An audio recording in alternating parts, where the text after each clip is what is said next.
Mateus capítulo 7, deixa aberto aí. Olha só, o tema então da nossa mensagem. Examine regularmente sua vida. O que é isso, Lucas? O que é isso, examinar? Não sou médico para estar examinando. É o seguinte, o autoexame, examinar a si mesmo, é uma disciplina espiritual. É amplamente falado na Bíblia, na palavra de Deus, sobre o autoexame. Tá, e o que é esse autoexame? É o ato de examinar a si mesmo. Examinar a nossa própria vida. Avaliar o nosso próprio viver. Isso faz parte da verdadeira espiritualidade. Isso faz parte da saúde emocional de uma pessoa. Uma pessoa que tem saúde emocional. Uma pessoa que sabe o momento que tem que dar uma tirada no pé do acelerador, senão vai pifar. Essa pessoa que tem esse controle é uma pessoa que sabe se examinar. É uma pessoa que sabe avaliar em que ponto ela está da vida dela, que ela precisa às vezes dar uma freada. Opa, preciso trabalhar menos, preciso buscar mais a Deus. Enfim, autoexame. Detalhe muito importante. Autoexame não é um exame baseado somente em nossas ideias e pensamentos. Mas trata-se, preste atenção, trata-se de uma profunda reflexão sobre a vida à luz da palavra de Deus com o auxílio do próprio Deus. Então, olha só, aqui nós chegamos no nosso primeiro ponto da nossa mensagem. A autorreflexão, o autoexame que a Bíblia nos sugere é uma profunda reflexão sobre a nossa vida. Então, é algo que a gente tem que fazer, ok, mas à luz da palavra de Deus. Não é um autoexame baseado nas minhas ideias. É o que a palavra vai me orientar. Tudo isso com a ajuda do próprio Deus, com a ajuda do Espírito Santo. O Espírito Santo está disponível para isso, para exercermos essa disciplina espiritual. Então esse é o primeiro ponto da nossa mensagem. O que é autoexame? Essa profunda reflexão que nós devemos fazer da nossa própria vida, à luz da palavra, através da ajuda de Deus. Oração, Espírito Santo, ok? Ficou claro? Beleza. Só que agora nós temos alguns perigos. E em Mateus capítulo 7, agora vamos ler, nós temos algo muito importante para refletir. Olha o que Jesus disse. E aí nós vamos para o segundo ponto da nossa mensagem, os perigos do autoexame. Olha só, Mateus capítulo 7, verso 1. Pode colocar no telão agora aí. Não julguem para que vocês não sejam julgados. Pois com o critério com que vocês julgarem, vocês serão julgados. E com a medida com que vocês tiverem medido, vocês também serão medidos. Por que você vê o cisco no olho do seu irmão, mas não repara na trave que está no seu próprio? Ou como você dirá a seu irmão, deixe que eu tire o cisco do seu olho, quando você tem uma trave no seu próprio? Verso 5. Hipócrita, tire primeiro a trave do seu olho e então você verá claramente para tirar o cisco do olho do seu irmão. Até aí. Amém? Lamentavelmente, muitas vezes, rotineiramente, nós somos bons em examinar a vida do outro, em examinar a vida do próximo ou de quem está à minha frente, e somos péssimos em examinar a nossa própria vida. Muitas vezes incapazes de examinar a nossa própria vida. E Jesus, com esse texto, esse texto é bem conhecido e muitas vezes mal interpretado, mas eu quero extrair desse texto aqui para a nossa reflexão de hoje, que Jesus nos alerta, através desse texto, a respeito do julgamento hipócrita. Preste atenção, nós podemos julgar. Muita gente acha, olha lá, Jesus disse, não julgueis, então não pode julgar. Não, pode julgar, porque no próprio verso 5, o que Jesus fez? Ele disse hipócrita, ou seja, ele julgou. O próprio Jesus julgou, mas o que ele está querendo dizer com o texto? Nós devemos julgar com a reta justiça. com um olhar sincero. Antes de eu julgar o próximo, eu tenho que ter um olhar sincero para mim mesmo, para as minhas ações, para o meu andar, para o meu caminhar. Então, primeiro remédio contra a hipocrisia: ter um olhar sincero sobre nós. Fazer um autoexame correto e sincero da nossa própria vida. Lucas, mas por que acontece isso? Por que as pessoas julgam errado? Por que somos hipócritas muitas vezes? Por que não conseguimos julgar corretamente? Por que às vezes nós ficamos só nos atendo aos detalhes da vida alheia e nos esquecemos que há muitas coisas para consertar em nós mesmos? Olha o que diz em Jeremias 17:9. Não precisa abrir, eu vou ler vários textos aqui. Lembrando, né, gente? Nós costumamos a fazer pregações mais expositivas, né? A gente pega um trecho da Bíblia e destrincha. Mas agora, nessa série, a gente está fazendo pregações mais temáticas. Por isso que a gente está fazendo vendo vários versos, né? Então, em Jeremias 17:9, pode colocar aí no telão para nós. Jeremias 17:9 diz o seguinte, preste atenção. Enganoso é o coração, mais do que todas as coisas, e desesperadamente corrupto. Quem poderá entendê-lo? Sabe quem falou isso aqui? O próprio Deus, através da boca do profeta Jeremias.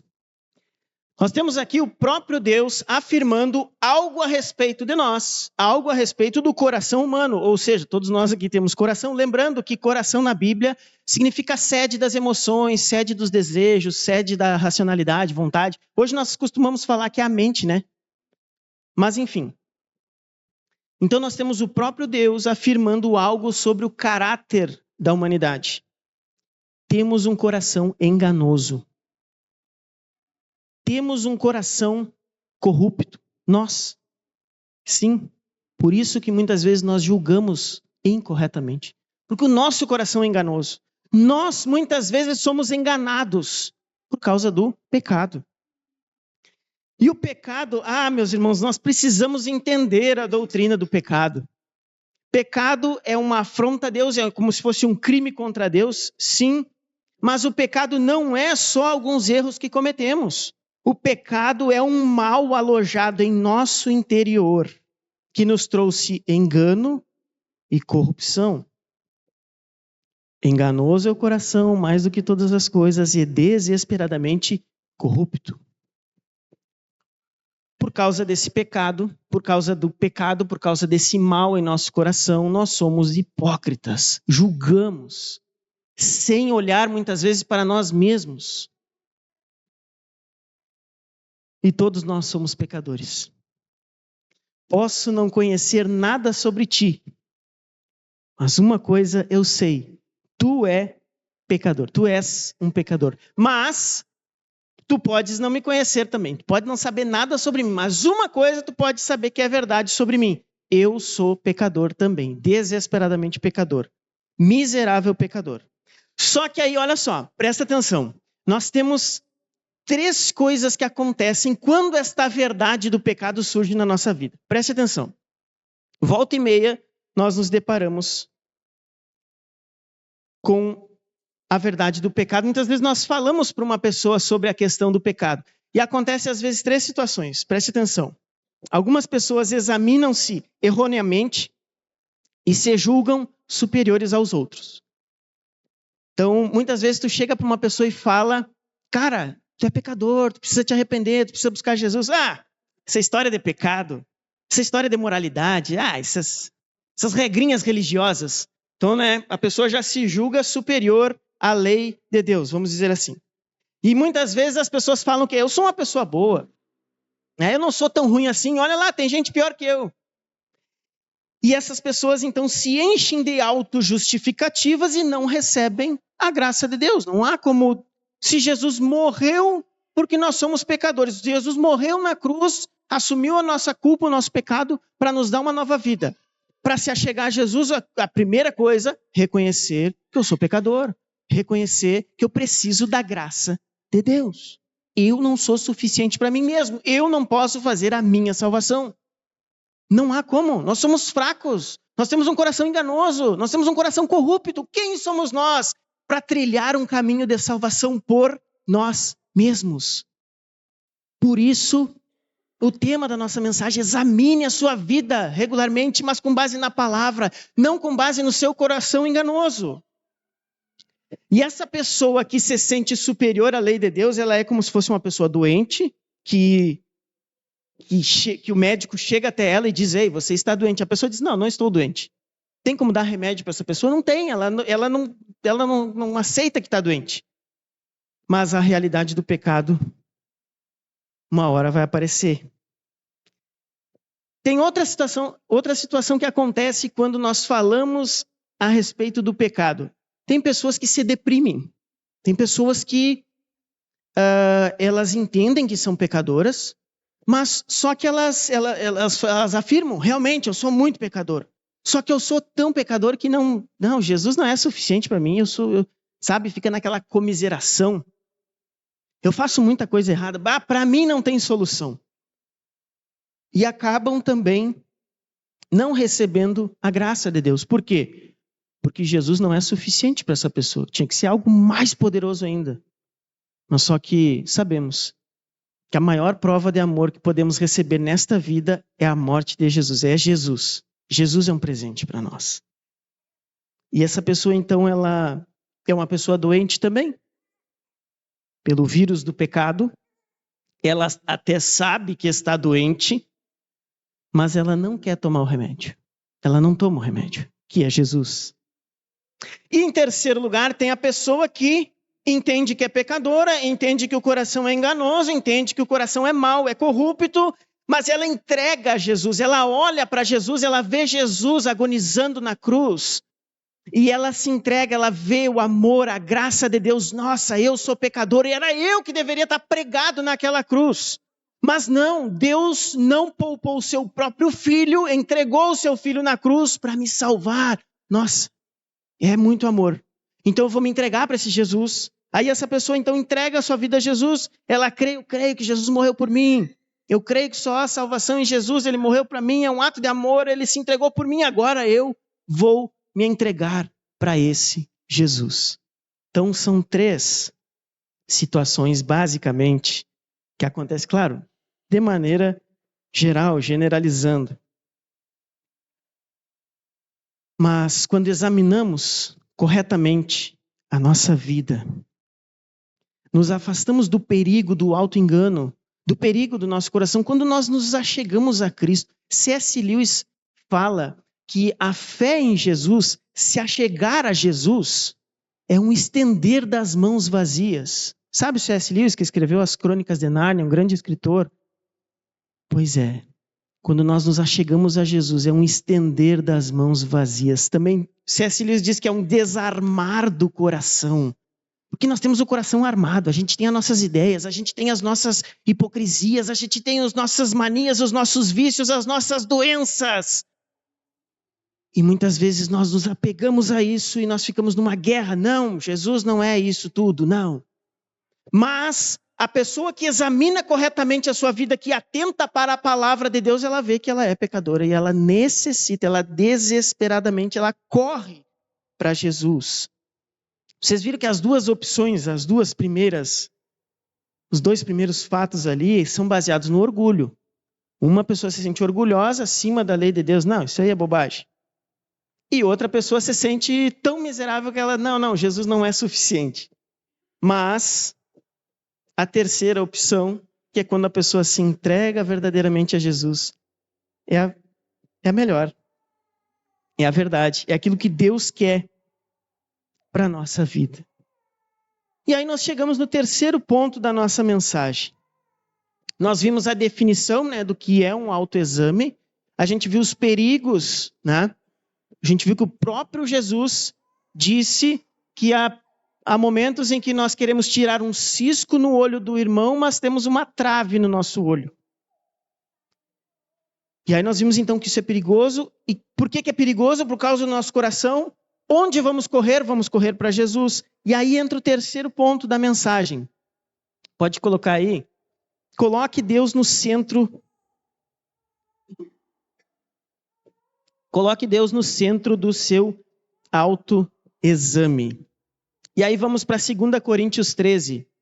Coloca para nós aí, Mateus. 2 Coríntios 13. Olha o que diz o texto.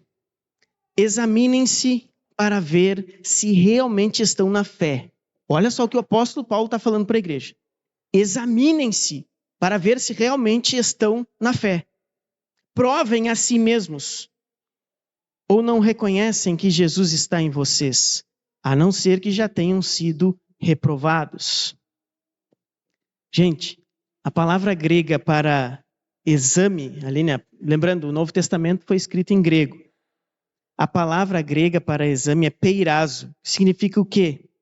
Significa provar algo, testar algo, uma inspeção para comprovar algo. Se está de acordo com algum propósito. Gente, então o autoexame, ele não é um processo banal. Não é um processo fútil, inútil. Analisar a própria vida envolve reflexão, confrontação, envolve desenvolvimento do nosso caráter. E nós já vimos que o nosso coração é enganoso. Então precisamos colocar Deus no centro dessa avaliação, no centro desse autoexame, para não cairmos lá naquele erro que Jesus falou. Lembra? Não adianta tu tentar tirar o cisco do magrão lá se tu tá com uma trave no teu olho. Não adianta. Tu tem que avaliar corretamente a tua vida. E qual é o critério? Gente, o critério é Jesus. O Evangelho de Jesus é o critério para analisar a nossa vida. E lembrando, o Evangelho é a boa notícia de que Deus salva pecadores através de Jesus. Para ser salvo, eu preciso duas coisas: me arrepender e crer. Arrependimento e fé. Nós sempre estamos falando disso aqui e sempre vamos falar, porque o Evangelho não muda. Amém? Mas vocês viram que o texto de Coríntios ali fala: examinem-se para ver se realmente estão na fé. Irmãos, eu posso ser cristão há 20 anos, 30 anos.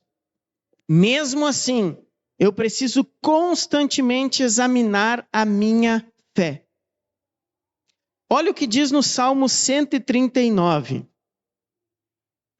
Coloca aí para nós o Salmo 139, versículo 23 e 24. Olha esta oração, que tem a ver com a canção que nós estávamos cantando agora há pouco.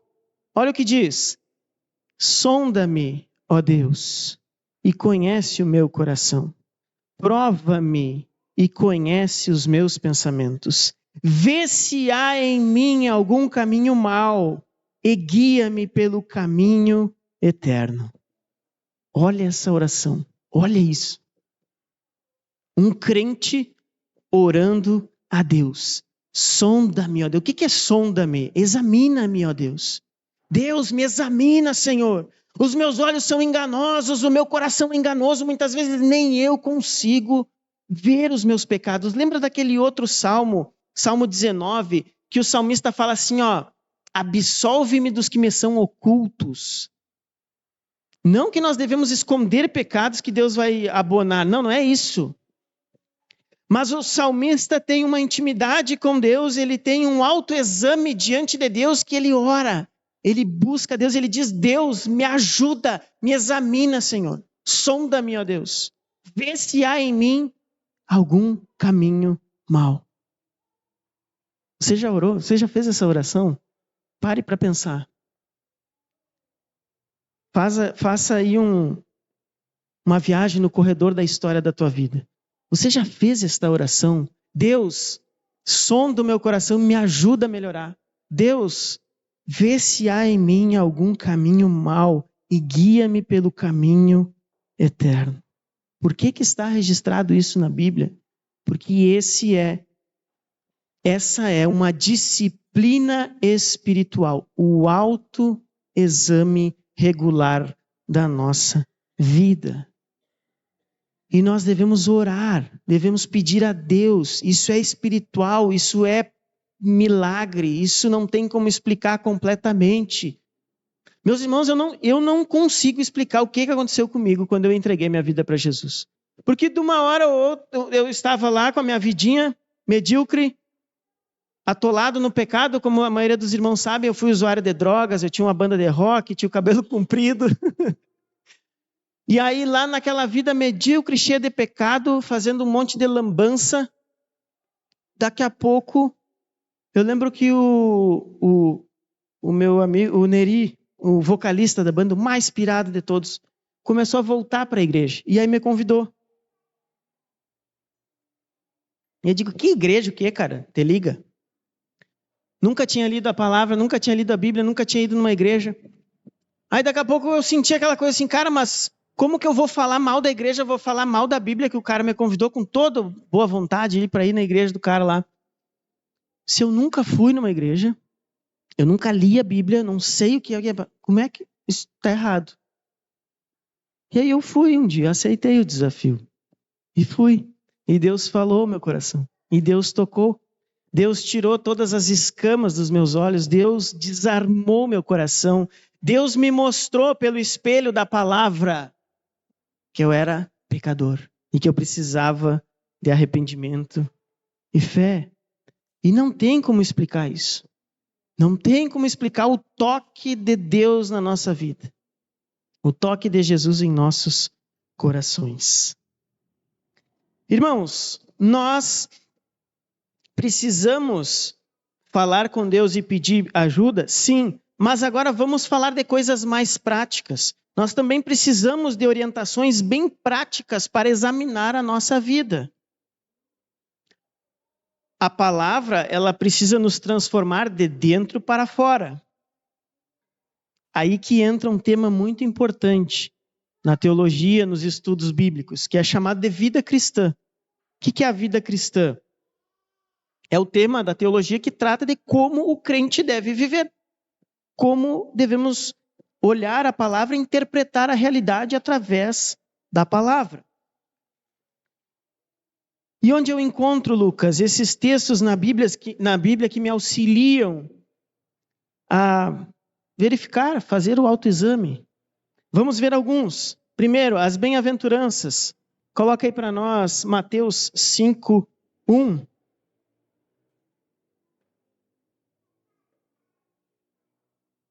Olha o que diz lá em Mateus 5.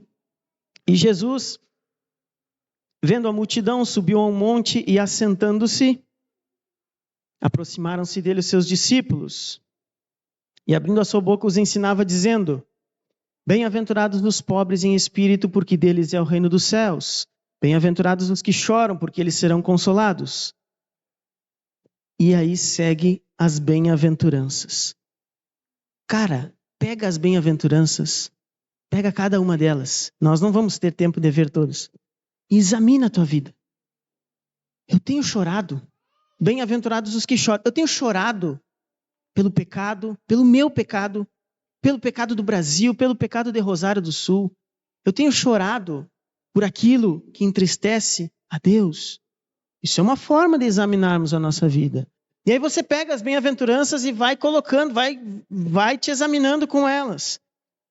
Outro exemplo, as obras da carne e o fruto do Espírito, que está lá em Gálatas 5:19. Coloca aí para nós também Gálatas 5:19.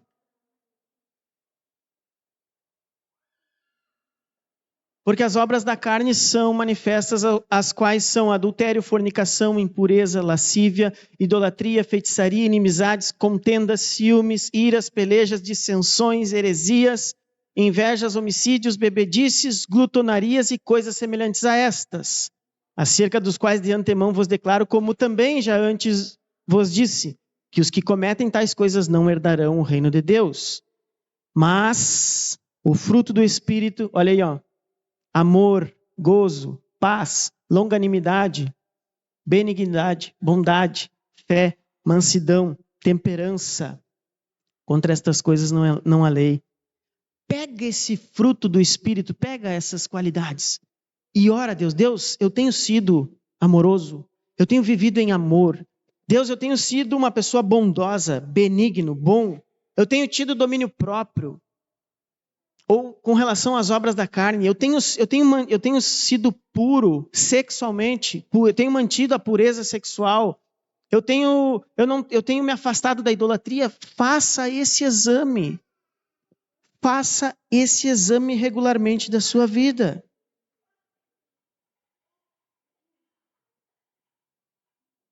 Me perdi. Cadê minha folha? Depois nós temos... Achei. O principal, que é os 10 mandamentos. Principal código de ética cristã, que está lá em Êxodo 20.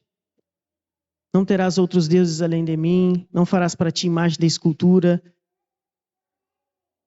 Lembra-te do dia de sábado para o santificar, não tomarás o nome do Senhor teu Deus em vão, não adulterarás, não furtarás. Vocês conhecem.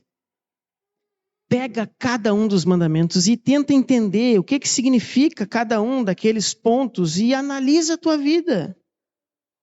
Pergunte-se honestamente: eu tenho tentado e me esforçado para cumprir a vontade de Deus, as bem-aventuranças, o fruto do Espírito, os mandamentos de Deus?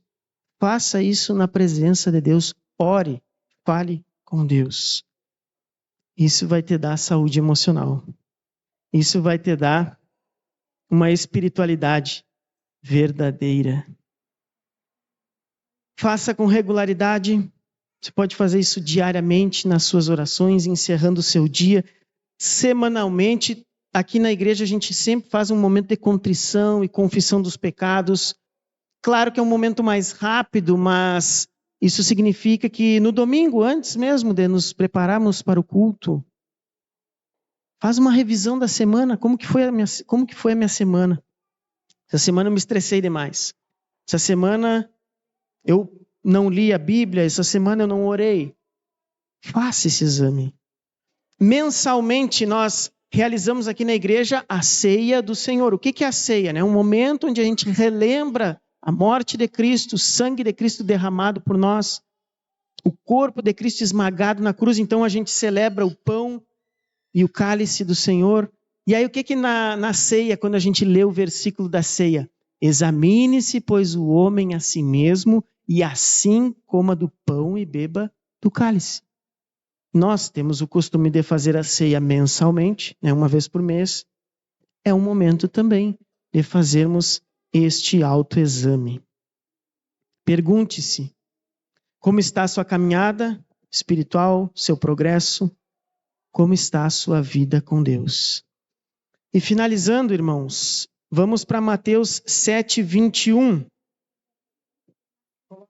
Coloca aí no telão, Mateus 7:21. Eu não sei se eu coloquei, eu acho que faltou. Tem aí? Mateus 7:21? Não? 7:21.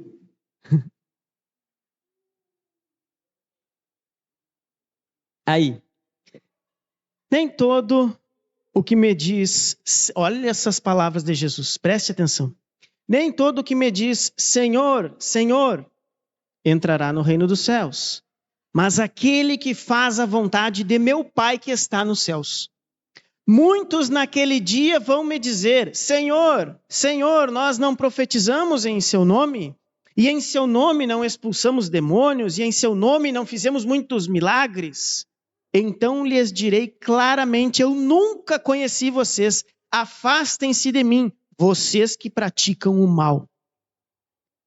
Gente, uma dura advertência do nosso Salvador Jesus Cristo. Essas advertências bíblicas, elas são muito sérias. Irmãos, ostentação espiritual é uma cilada. Não há como fingir ser espiritual. No dia do Senhor, no dia que nós nos encontrarmos com o Senhor, Jesus, lá não vai ter suborno. Não há como subornar o tribunal de Deus. Não há como subornar a Jesus. Ele é dono de todo o ouro e toda a prata. Não há como driblar a Jesus. Nós estaremos frente a frente com o Criador de todas as coisas. E a minha missão como pregador da palavra é pregar a palavra para vocês, falar do amor de Deus, mas também falar do juízo de Deus. Ou vocês acham que o pecado ficará impune? Vocês acham que essas injustiças que acontecem ficarão impunes? Negativo. Mas Jesus não é o cordeiro que tira o pecado. Sim, Jesus é o cordeiro, mas Jesus também é o leão da tribo de Judá. Jesus é aquele que vai vir, voltará e vai julgar a tudo e a todos. E a minha missão é que você examine a sua vida agora. Conserte a sua vida agora, para que quando você chegar diante de Deus, você seja reconhecido por Deus. Você receba um abraço de Jesus e não essas palavras horríveis que Jesus proferiu. Eu nunca conheci vocês, afastem-se de mim, vocês que praticam errado. Examine-se agora, para que no dia final você não seja reprovado. Isso é sério, isso é muito sério. E nós, como igreja, como irmãos, como uma comunidade de fé, esperança e amor, nós precisamos falar do amor de Jesus, sim, mas também prestar atenção às advertências que estão na palavra de Cristo. Entregue sua vida a Jesus.